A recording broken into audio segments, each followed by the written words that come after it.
viso situacijos pagal Teisingumo ministerijos kompetenciją, visi veiksmai buvo padaryti ir, kaip žinia, buvo kovo 27 dieną vyriausybės nutarimu duotos atitinkamos lėšos iš vyriausybės rezervo fondo, tame tarpe ten numatyta atitinkama lėšų suma 1950 litų sveikatos tikrinimo transporto išlaidoms ir advokatams.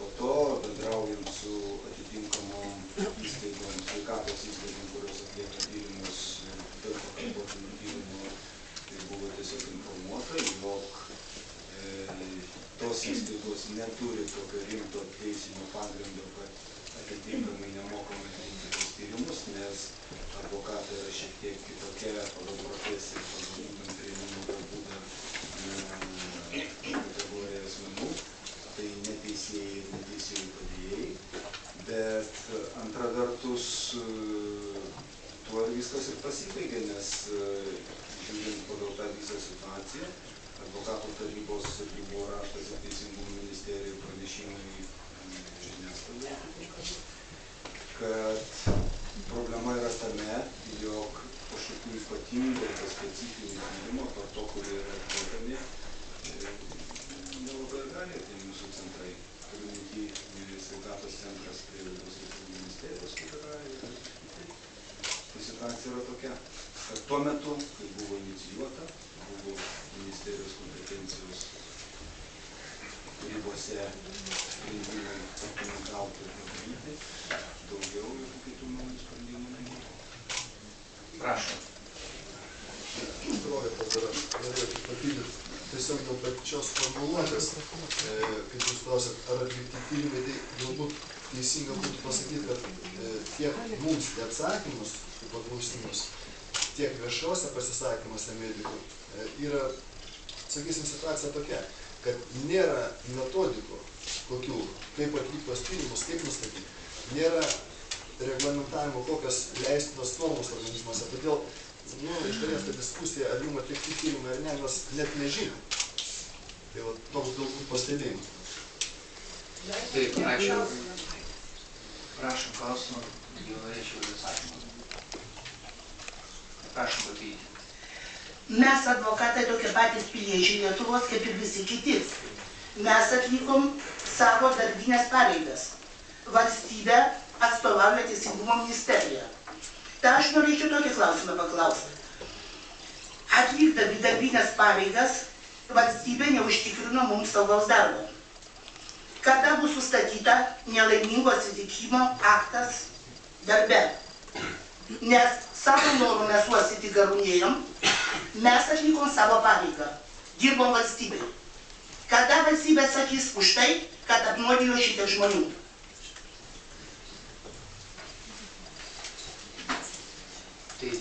Teisingumo ministerija noriu šitą klausimą duoti. Kėlė ranką. Erikas Mačiūnas, sveikatos apsaugos ministerija. Visų pirma, galbūt reikėtų pradėti tą mūsų sveikatos aspektą nagrinėti iš tos dalies, kad visi mes esame privalomas sveikatos draudimo fondo drausti ir ko gero nieko čia ypatingo ir papildomų lėšų tam, sakykime, kažkokiam tai sveikatos patikrinimui neturėtume skirti.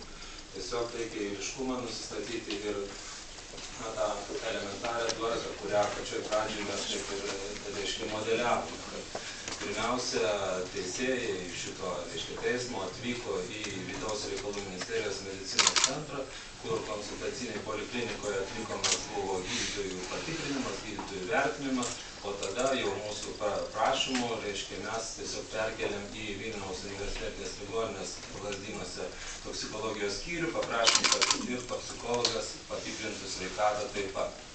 Kartu visi šitie dirbantieji jau turėjo pasidarę tyrimus ir Sveikatos mokslų universiteto neurotoksikologijos laboratorijų.